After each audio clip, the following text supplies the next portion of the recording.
কিছু সময় দেখবে মনে হয় যেন কিছুই ভালো লাগছে না।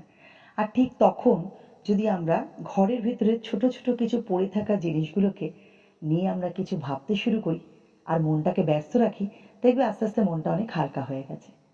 ভাবো তো, সেই বহুদিনের ধুলোয় পড়ে থাকা শোকেসটার কাঁচ মুছে ফেললে বা কিংবা বালিশের কভারটা বদলে দিলে, ছোট্ট একটা গাছকে নতুন করে টবে বসিয়ে দিলে, বা পড়ে থাকা কিছু এরকম কাপ তাকে একটা নতুন রূপ দিলে, এইসব ছোট ছোট কাজ যেন ঘরের এক কোণে এনে দেয় নতুন একটা আলোর ছোঁয়া। কারণ দেখো, যেটা ভালো লাগছে না সেটা শুধরানোর দায়িত্ব কিন্তু আমাদেরই।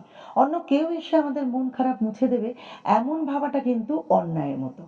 এখন সবাই ব্যস্ত, কারোর সময় নেই কারোর জন্য, কিন্তু এই সত্যিটা মেনে নিয়েও যদি আমরা নিজের জন্য একটু সময় বের করি, একটু যত্ন নিই নিজের ঘর নিজের মন, তাহলেই তো জীবনটা ধীরে ধীরে আবার সুন্দর হয়ে যায়।